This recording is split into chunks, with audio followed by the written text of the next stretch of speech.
objetos que a gente chama de reforçadores, eles servem para reforçar ou para que o estudante faça aquilo que eu quero, que eu preciso que ele faça nesse momento. Ou um determinado comportamento ou uma determinada atitude. Mas é importante que a gente vá retirando estes reforçadores, tá?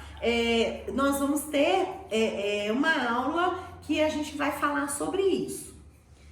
É muito importante que você inicie com comandos simples, ordens simples, de preferência com uma ou duas palavras e utilizando imagens, como a gente já viu, né?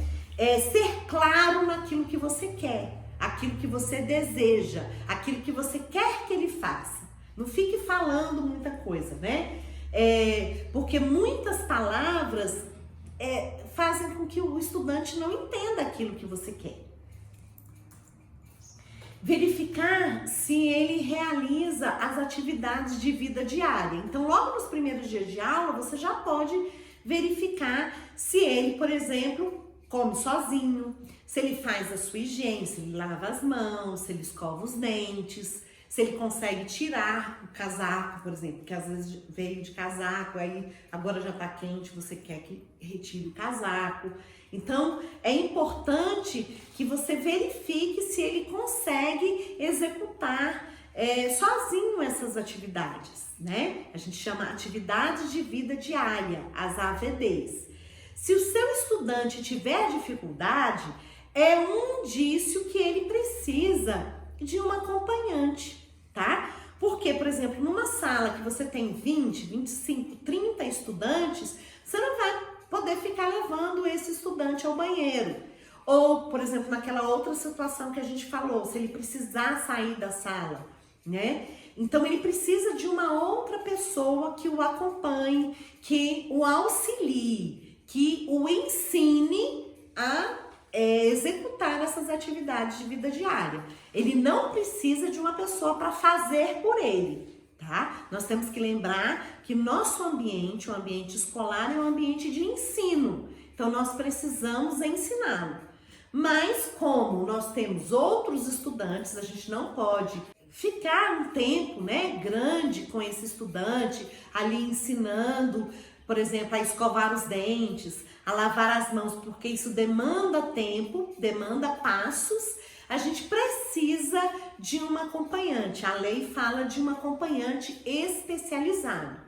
Então, nós temos a Lei 12.764 de 2012. É uma lei federal, também conhecida como Lei do Autismo ou Lei Berenice Piana. Berenice Piana é uma mãe que lutou muito para que acontecesse, né, de fato, essa promulgação da lei. Então, por isso que a lei levou o nome dela também. Então, Lei 12.764 de 2012. Essa lei, no artigo 3º, no parágrafo único, fala do acompanhante especializado. Ela diz assim: em caso de necessidade, o estudante com transtorno do espectro do autismo tem direito a um acompanhante especializado, tá? Só que a lei não diz quem é esse acompanhante especializado e ela também não diz em que caso de necessidade é esse. Quem é que vai dizer que é necessário o acompanhante especializado, tá? E o decreto número 8.368 de 2014, que é o decreto que regulamenta essa lei, também não diz, tá? Então, em caso de necessidade, ele repete, né? Quem vai dizer que necessidade é essa? Quais as necessidades para se ter um acompanhante especializado, tá? Então, o decreto, ele diz necessidades de locomoção, de alimentação, de comunicação, de cuidados próprios, tá? Então, se esse for um dos casos do seu estudante, a lei e o decreto, eles já regulamentam, já é direito do estudante. Só que a gente precisa lembrar que esse estudante está no espaço escolar. É um espaço de ensino e aprendizagem. Então, o professor vai ensinar e o estudante vai aprender, mas não é numa relação direta assim. O estudante, para aprender, ele precisa de vários pré-requisitos, de vários, a gente chama assim, comportamentos, várias habilidades que ele precisa para aprender outras coisas. E muitas vezes, como eu falei, por exemplo, o professor tem 20, 30 alunos.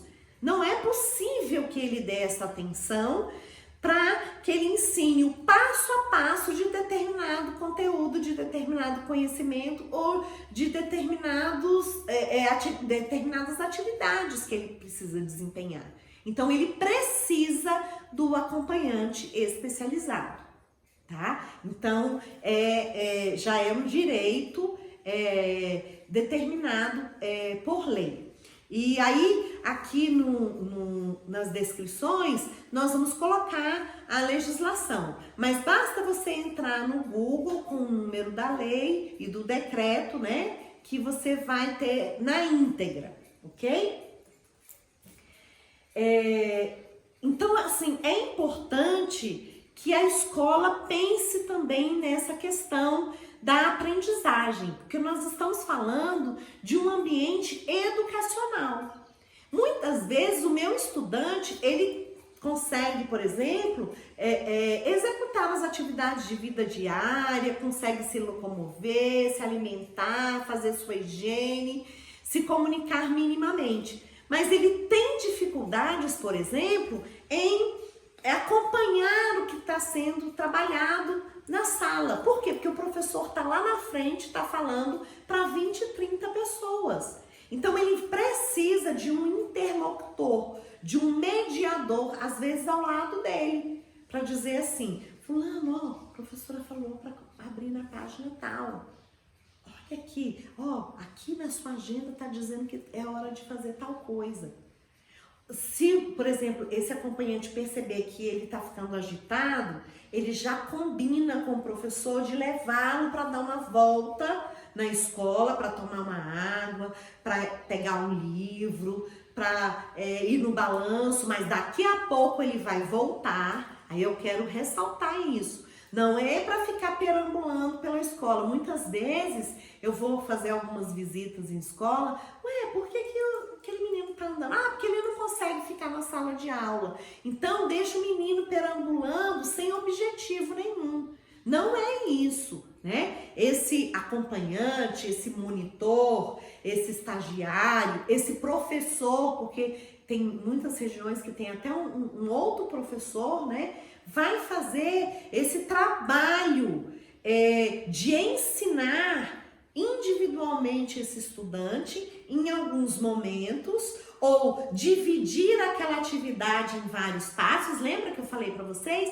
Então, se eu tenho muitos estudantes, às vezes eu não dou conta de fazer isso. Então, cabe a esse profissional que está acompanhando fazer esse trabalho, né? E antecipar se ele vai ficar nervoso, agitado. Por exemplo, tem meninos que precisam de 2, 3 recreios a mais. Então, a gente precisa colocar isso ali no planejamento para ele, porque é necessidade dele, né? De ter mais tempo lá fora e depois aqui na sala de aula. Tem menino, por exemplo, que precisa de um tempo para correr, dar uma corridinha ali fora, para se autorregular, depois ele volta para o ambiente. Mas ele tem que ter essa pessoa para fazer essa ponte entre o professor regente e o estudante. O estudante com TEA, com transtorno do espectro do autismo, também tem direito ao atendimento educacional especializado, ao AEE, que a gente conhece, né? Então, assim, eu trouxe aqui a legislação. Eu vou colocar à disposição de vocês um e-book tem todas essas informações, tá?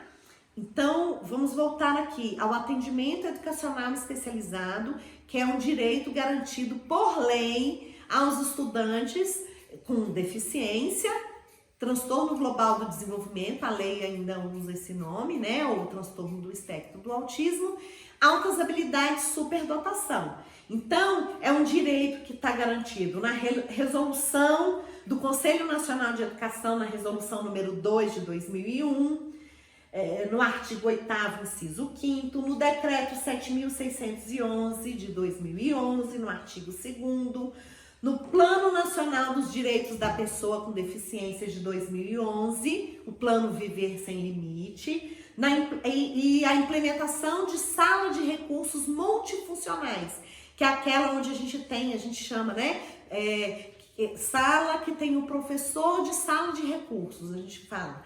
Ele é multifuncional, por quê? Porque ele atende várias deficiências.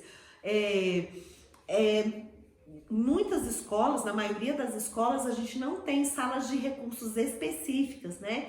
Então, muitas vezes o professor de sala de recurso, ele tem que entender um pouco de cada deficiência e das altas habilidades de TGD, né? De TEA.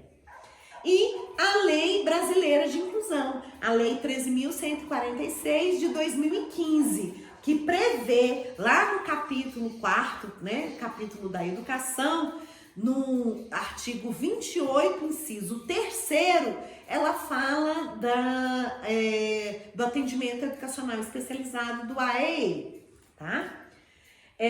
O professor de AEE, ele precisa oferecer condições para que este estudante tenha acesso, que ele participe e que ele permaneça nas atividades escolares. Então, é função dele dar o acesso, eliminar qualquer barreira, né, que dificulta a aprendizagem, que esse estudante possa participar da sua aprendizagem, tá? É muito importante que esse professor tenha essa consciência.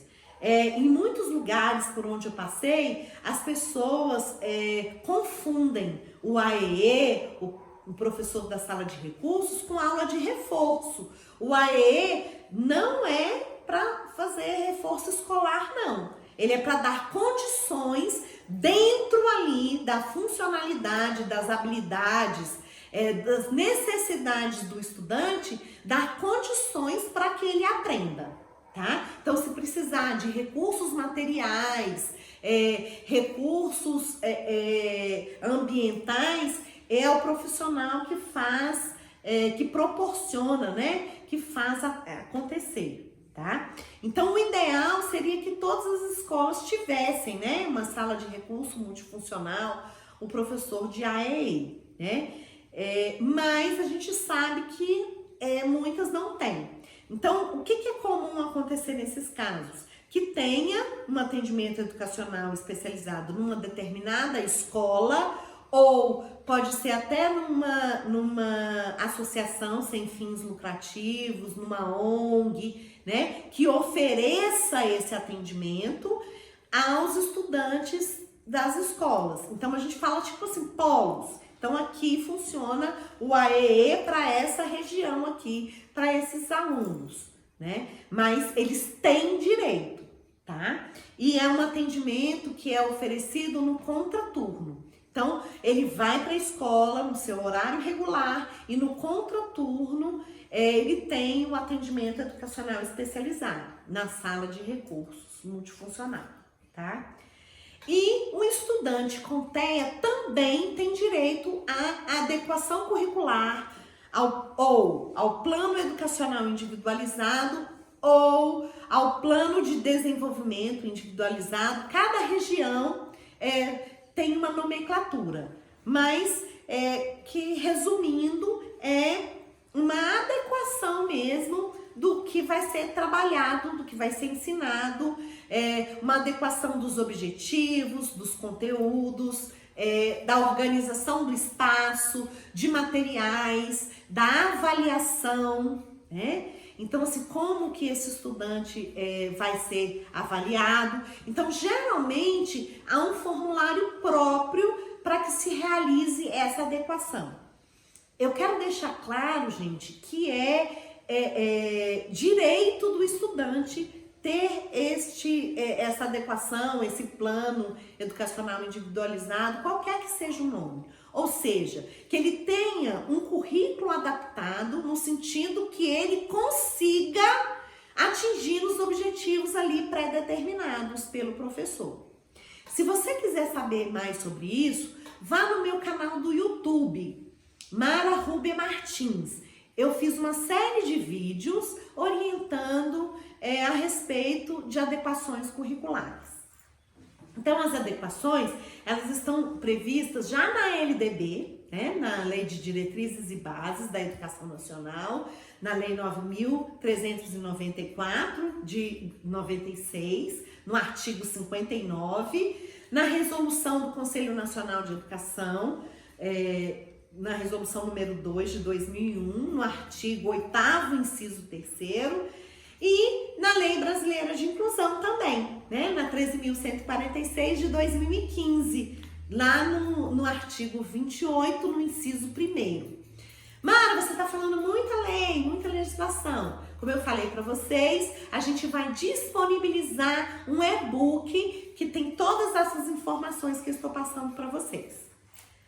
É importante que você conheça as habilidades, as facilidades, aquilo que o seu estudante gosta. Muitas vezes, quando a gente fala que recebe um estudante com TEA, o professor logo, é um menino que tem dificuldade, que não consegue. Não, vamos pensar naquilo de bom que o estudante tem. Nas habilidades, nas facilidades. Como eu já dei um exemplo para vocês, a gente pode até usar isso, né? Para que ele interaja com os colegas, para que ele seja, vamos dizer assim, aquele estudante que naquele momento vai poder apresentar aquele conteúdo de uma forma que ele consiga, que ele tenha uma habilidade, né? E é importante também que você conheça o seu estudante para você saber se ele tem os pré-requisitos necessários para novas aprendizagens. O que é pré-requisito? É aquilo que ele precisa, a base, onde ele está, para que o conhecimento se construa sobre aquelas bases, né? Então, eu preciso conhecer de desenvolvimento infantil. Se eu trabalho com criança, eu preciso saber o que é esperado para cada fase do desenvolvimento infantil. Ah, Nara, mas cada um tem seu tempo. Como eu já falei, cada um tem seu tempo, mas as bases desenvolvimentais, elas são, as pessoas passam pelas mesmas bases desenvolvimentais em determinados períodos. Você pode ter aí diferenças de meses, mas não pode ter muito. Por exemplo, se você recebe um estudante com 4 anos que ainda não fala, tá muito longe do desenvolvimento. Ele precisa já estar emitindo sons ali desde bebê. Como é que ele tem 4 anos e ainda não fala? Então, a gente vai esperar até quando, né? Para tomar providências. Porque nesse caso, você precisa orientar a família. Olha, vamos procurar um profissional para fazer uma avaliação. No caso da comunicação, é o fonoaudiólogo, né? Então, assim, a gente precisa saber se esse estudante tem os pré-requisitos para ele aprender aquilo que eu quero ensinar. Por exemplo, alfabetização. Não é porque o menino tem 6, 7 anos que ele já está pronto para ser alfabetizado. Eu preciso avaliar, eu preciso verificar, eu preciso conhecer o meu estudante para saber se ele tem as habilidades básicas para alfabetização, né? Por exemplo, tá? Então, assim, eu preciso ver quais são as dificuldades que ele tem para que eu possa justamente atuar ali nessas dificuldades, na base dele, para que ele consiga realmente, a partir dali, aprender, tá? Por isso é importante uma avaliação diagnóstica, tá? Então é uma avaliação pedagógica, a gente não está falando aqui nada da área médica, é uma avaliação pedagógica, diagnóstica. O que meu estudante já sabe, né? De acordo com o que é esperado para a idade dele, tá? Onde ele está aqui, no que é esperado para a idade dele? Então, ele está muito aquém, então aonde que ele está? Nós também vamos ter algumas aulas de instrumentos avaliativos que a gente vai poder utilizar, tá? E importante é elaborar um planejamento em cima dessa base do desenvolvimento dele, do que a gente chama de pré-requisitos ou subsussores, ou seja, aquilo que ele precisa para aprender novas coisas, tá? Então é importante a gente saber da onde partir, porque senão eu saio atirando para todos os lados, né? Eu saio, eu vou fazer isso aqui, eu vou fazer aquilo, encontrei uma colega, colega, me dá um material. Não é assim. Eu preciso conhecer o meu estudante e planejar objetivos, conteúdos, atividades de acordo com o meu estudante, tá? Aí, então, eu avaliei, né? Fiz a avaliação diagnóstica no início do ano e durante o ano eu também vou fazendo avaliações. Não é só avaliar o estudante, não. Eu vou avaliar o meu trabalho. Então, é uma avaliação de todo o contexto. O que era esperado para o meu estudante agora, nesse primeiro mês de aula? Então, quando terminar o primeiro mês, eu volto ali. Olha, eu esperava que ele fizesse. Não, ele não conseguiu. Então, o que eu vou fazer? Vou reorganizar, vou replanejar. Então, é a avaliação processual durante todo o ano letivo. Eu vou tendo esse olhar. Eu vou oferecendo para esse estudante oportunidades para que ele aprenda e eu depois venho verificando se realmente ele está aprendendo. Aí tem muitos professores que falam, mas é porque esse menino não aprende mesmo. Ou é porque eu não sei ensinar? Porque às vezes é um problema de ensinagem, não é um problema de aprendizagem.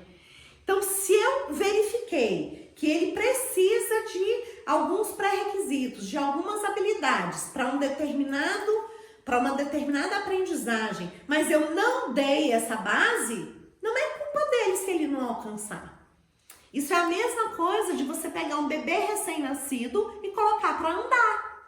Ele vai andar? Não, ele não vai andar. Por quê? Porque não está na hora ainda, né? Na etapa desenvolvimental dele, ele precisa muita coisa ainda, né? Ele precisa ainda sustentar o seu próprio corpo, ele precisa sentar, sustentar o tronco, ele precisa engatinhar, ele precisa levantar segurando nas coisas, aí que ele vai andar. Então, são várias etapas, várias fases. E eu, enquanto professor, preciso saber, eu tenho que conhecer quais as etapas, quais as fases que o meu estudante precisa passar para ele aprender determinado conteúdo, determinado conhecimento, tá? Então, eu preciso saber. Isso faz parte da minha profissão. Então, se eu tenho dúvida, se eu não sei, eu preciso correr atrás e conhecer, né? Quais os conteúdos, quais os conhecimentos anteriores que ele precisa para chegar aqui, onde eu quero. Mas esse determinado conteúdo é desse ano. Ele precisa saber sim, mas se ele não sabe o anterior, ele vai chegar aqui? Eu conheço muitos, não é dois não, são muitos casos de estudantes que vão para o 6º ano que estão praticamente analfabetos. E eu não estou falando de estudantes com TEA, não. Então, foram meninos que foram passando, quando você vê, estão no 6º ano, porque estão na idade, mas não têm o conhecimento necessário. E hoje são meus alunos. Aí o que eu vou fazer? Vou voltar eles lá para o 1º ano? Não. Eu tenho que dar conta deles aqui no 6º ano, né? E aí eu tenho que ver como que eu vou fazer isso. Tem que me estruturar para isso, tá?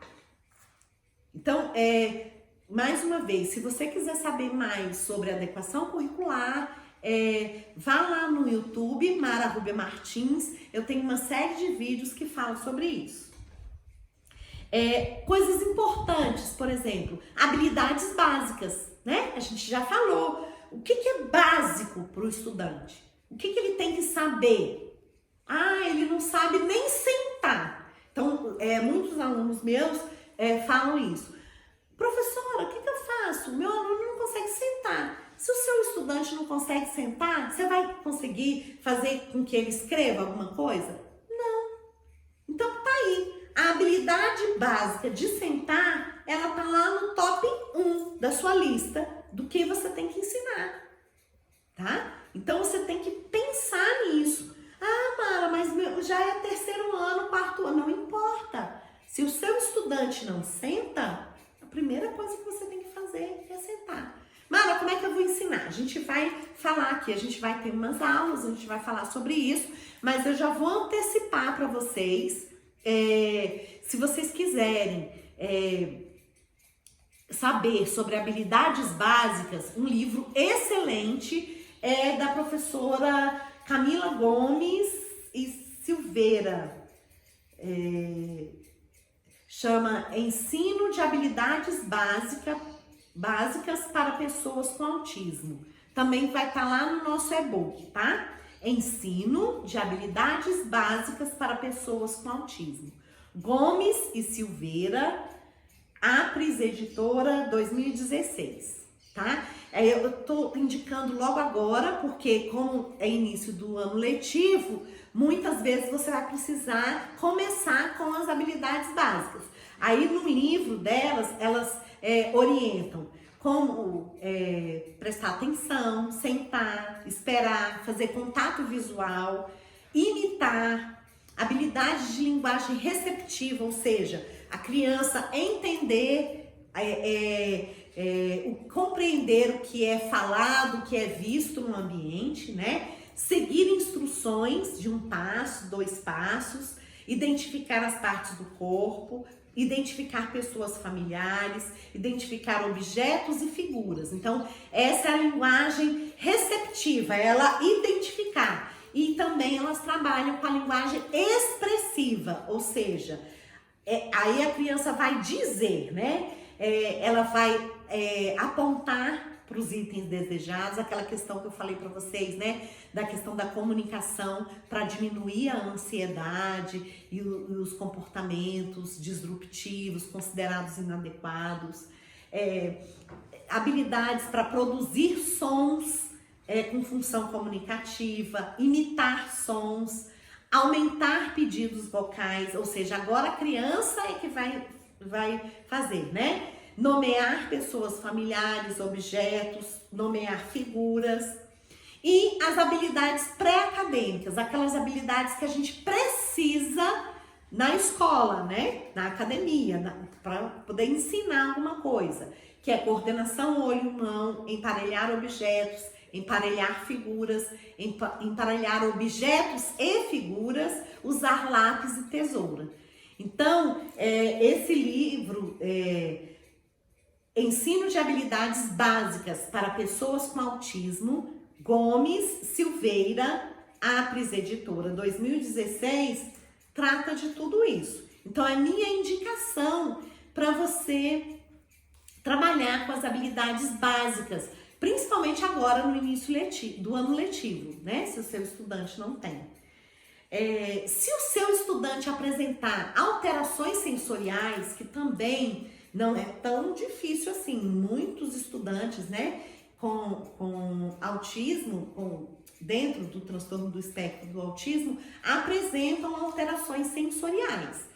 Então, a gente dá algumas dicas para você iniciar e tentar um trabalho. Mas, se as alterações forem muito significativas, a indicação é que se procure um terapeuta ocupacional, que é o profissional mais apropriado, né? É o profissional que trabalha com essa área. Mas algumas coisas a gente pode fazer. Eu até já dei algumas dicas, por exemplo, usar fones de ouvido, abafadores, bonés, viseira. Muitas vezes a iluminação da sala faz o aluno, né, ficar assim piscando. Por quê? Porque às vezes ele acompanha o piscar da lâmpada, ou quando ela reflete na folha do papel e volta para o olho, ele fica um pouco irritado. Então é interessante o uso de boné e viseira para não incidir diretamente na folha, né? A gente indica também frascos com perfumes, com odores diferenciados, se a questão for olfativa, né? De sabores. Então, dependendo do estudante oferecer, né, alguns sabores, alguns alimentos com sabores, com texturas. E o kit sensorial. O kit sensorial é muito legal, que é uma caixinha, você coloca ali vários itens que ele vai poder mexer. Por exemplo, aqui ele já se estressou um pouquinho com a atividade que ele está fazendo. Então você deixa ele manipular um pouquinho ali o kit sensorial. Se ele tiver esse acompanhante, esse monitor, esse professor vai poder já observar e ele mesmo vai poder oferecer para o estudante. Aí o que você coloca ali? Você pode colocar bolas, né, de várias texturas, de vários tamanhos, para ele ficar apertando, bolhas de sabão, tinta, massinha, aquela amoeba, né, aquelas gelecas, se ele gostar. Então, assim, um kit que ele possa ter várias sensações ali, em frasquinhos de odores. Eu tinha um menino mesmo que eu coloquei esponja, sabe? Esponja de lavar louça, que tem aquele lado mais áspero e o lado mais macio, para ir dessensibilizando. Aí ele, ou a professora, ou o acompanhante pode ir passando, né? No braço, na mão, nos pés, né? Então, assim, itens que possam favorecer... vamos dizer assim, esse equilíbrio sensorial, ou de alguma forma que ele consiga escapar um pouquinho ali da atividade, mas ele tem um outro objetivo, né? É um objetivo ali de contato sensorial, e depois ele volta novamente para a atividade. Então você pode pensar em várias coisas, né? Papéis coloridos, luzinhas, né? Se ele gostar de determinados barulhos, de determinados sons, né? Massageadores, você pode lançar a mão do que o seu estudante gostar e do que ele precisar também, tá? Como eu já falei, se você perceber, ou o acompanhante perceber que ele precisa sair, dar uma voltinha com um objetivo e com um tempo determinado para voltar, aí você pode fazer isso também, tá? Procure ficar pouco tempo. O tempo só para ele se acalmar e você voltar. E aí você amplia esse tempo, que ele consiga ficar mais tempo em sala de aula e menos tempo lá fora, tá? Dividir as tarefas em etapas, em vários passos, isso a gente já falou. E lembre-se, a qualidade é melhor que a quantidade, tá? Então, assim, muitas vezes é melhor ele fazer pouca coisa, mas ele conseguir fazer, do que fazer um monte de coisa, sendo que você ajuda o tempo todo, ou então você faz mais por ele do que ele consegue fazer, do que ele consegue executar, né? E module as atividades, ou seja, você vai misturar, você vai começar com atividades mais fáceis, mais prazerosas, que ele tenha habilidade para fazer, e depois você coloca uma atividade que tenha um pouco mais de desafio, uma atividade desafiadora. Depois você volta para aquela atividade que ele consegue fazer sozinho e depois para uma desafiadora. Mas cuidado para essa desafiadora não ser muito desafiadora, senão você pode provocar uma crise no seu estudante, tá? Então é importante que você conheça a zona de desenvolvimento proximal dele. Lembram de Vygotsky? O que o Vygotsky falava? Tem coisa que a gente consegue fazer sozinho, mas tem coisa que a gente consegue fazer com ajuda. Então, se ele precisa da ajuda, a gente vai dar ajuda suficiente. E aos poucos a gente vai retirando essa ajuda, tá? E aí a gente vai ampliando tanto a quantidade quanto as dificuldades das atividades. Mas você precisa conhecer o seu estudante para que não sejam atividades muito difíceis ou muito longas, muito cansativas, porque aí ele pode se estressar e não querer fazer, tá? No início, ele pode precisar de dicas e ajudas. E você deve dar essas dicas. Mara, eu tenho que segurar na mão? Se no início precisar, você vai segurar sim. Primeiro, para mostrar para ele qual é o movimento, o que é para fazer, a pressão, a força que coloca no papel. E para ele ter confiança, para ele entender o que é para fazer. E aí, aos poucos, você vai retirando essa dica, né? Essa ajuda.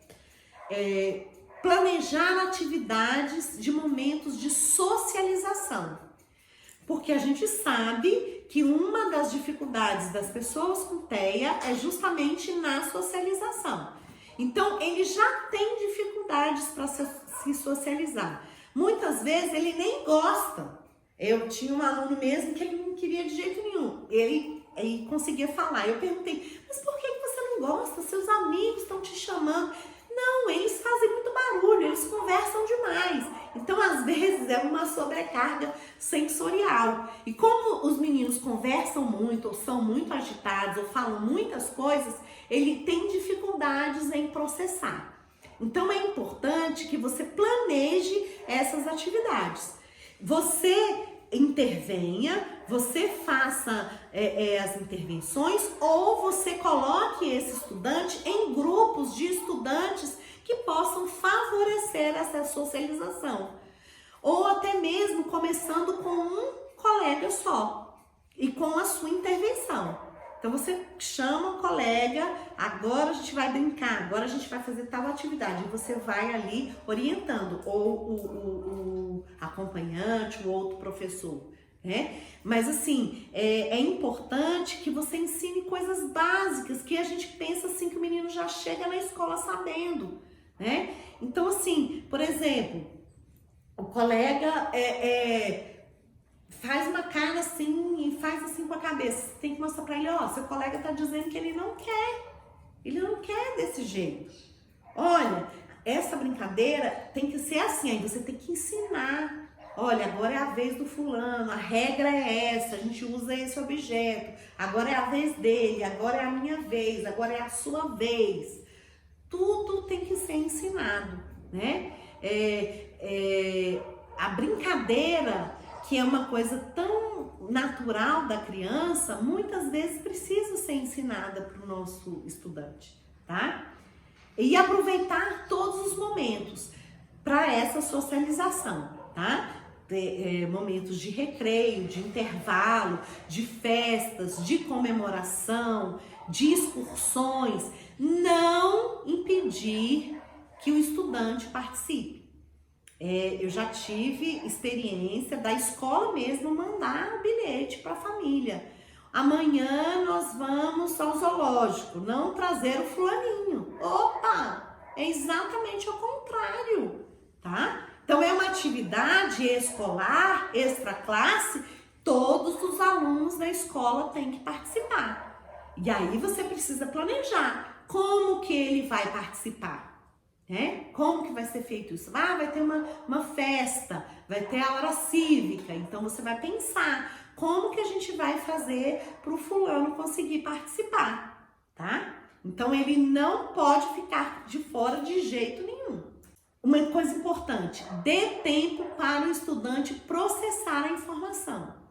Então, às vezes você fala demais, já falei, tem que falar de menos, seja objetivo, falar uma, duas palavras, mostrar a imagem, dar o seu modelo, dar o modelo do coleguinha, dizer o que é para fazer, mas dar um tempo, esperar que ele consiga processar, porque às vezes o processamento é um pouco mais lento, tá? Muitas vezes você vai começar junto com ele e depois você vai deixando para que ele consiga fazer sozinho, tá?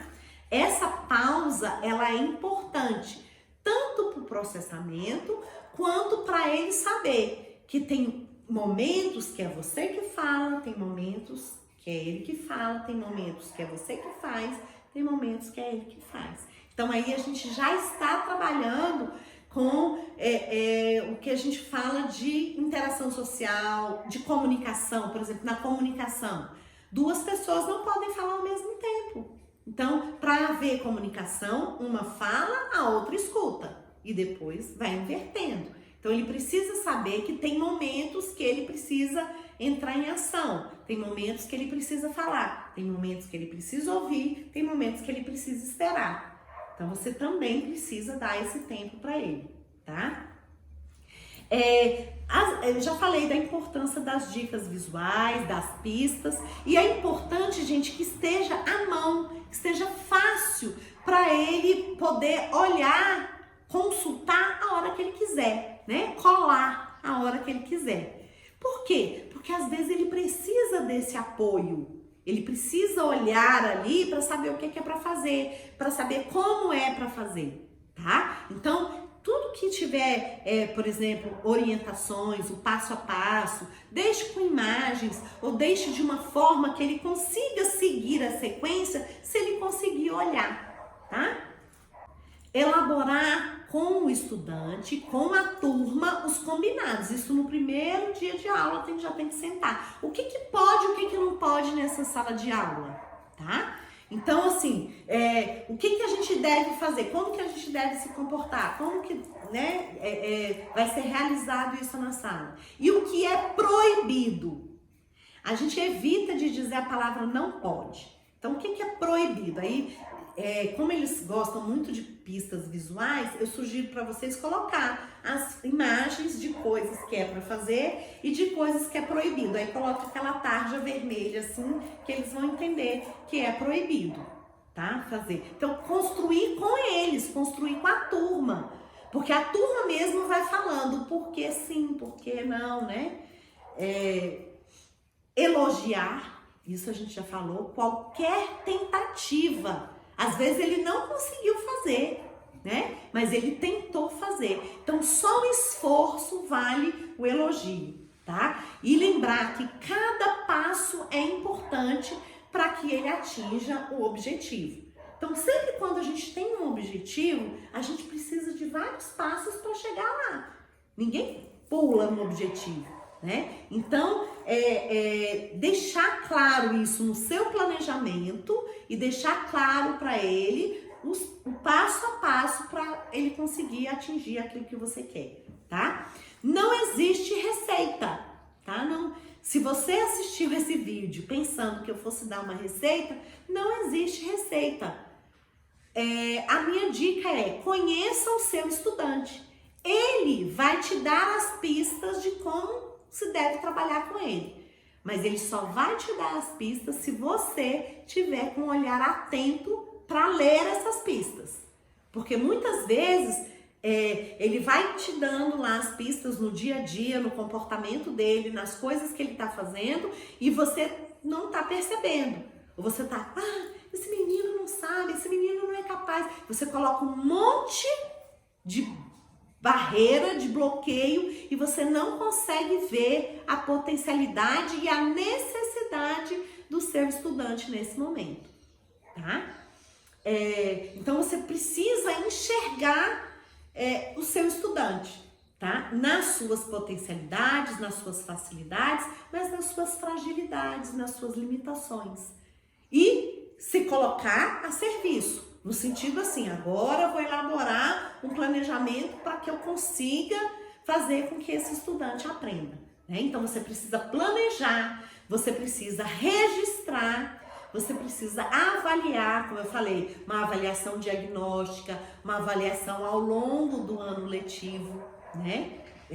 Processual. E se for preciso, você precisa replanejar aquilo que você planejou, tá? Você precisa ler, estudar. Se o estudante já tem esse diagnóstico de transtorno do espectro do autismo, procure saber um pouco mais sobre isso, né? Hoje nós temos muitos livros, artigos, muitos cursos que a gente pode fazer, trocar experiências com pessoas que também têm estudantes com TEA, né? Eu estou me colocando à disposição de vocês aqui no canal. Se vocês quiserem fazer perguntas, vocês podem perguntar. E aí a gente vai ter momentos, né, durante todo esse ano, para a gente trocar nossas experiências, conversar um pouco, né, sobre as dúvidas de vocês. E evitar informações sem comprovação científica. Hoje em dia, muita gente fala muita coisa sobre o autismo, mas sem comprovação. Muitas pessoas vendem produtos, vendem cura, vendem uma ideia e que muitas vezes são até prejudiciais às pessoas, né, com TEA. Então, assim, seja um profissional investigador, um professor pesquisador, um professor que vá atrás. Faça com que esse ano letivo seja um ano letivo diferente, um ano letivo que você saia desse lugar estático e seja autor, sabe? Seja protagonista na vida do seu estudante, dos seus estudantes. Eu sempre falo isso, a gente tem um conhecimento, a gente tem um querer, a gente tem um conhecimento pedagógico muito bom, mas que precisa ser melhorado, precisa ser atualizado, precisa ser revisto. E muitas vezes a gente quer ficar na nossa zona de conforto. Ah, não, eu já sei, Aí pega o mesmo caderno de plano de aula de todos os anos, as mesmas atividades. Hoje tem a facilidade da cópia, aí tira a cópia igual para todo mundo e faz um fazer igual, e sendo que nós somos diferentes, né? Nós estamos num momento diferente, né? Daquele, às vezes, da nossa formação. E a formação inicial, ela não é suficiente. O trabalho do professor é um trabalho em contínua transformação. Eu não posso me contentar com um conhecimento pronto e acabado. Eu tenho que construir, eu preciso estudar, eu preciso estar em constante transformação, como a vida, né? Ela se transforma. Todo dia tem uma informação nova, todo dia tem um novo conhecimento. Então, assim, você é capaz, só que a gente precisa ampliar os nossos horizontes. E esse ano, a minha proposta é trabalhar com você.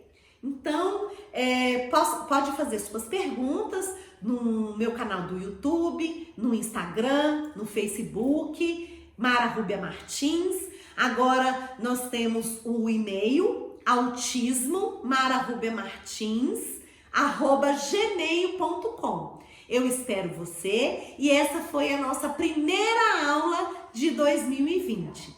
Eu espero você nos nossos próximos encontros e depois nós vamos ver a questão do e-book. Eu vou fornecer gratuitamente para você um e-book sobre tudo isso que a gente falou. Um abraço e contem comigo durante o ano letivo.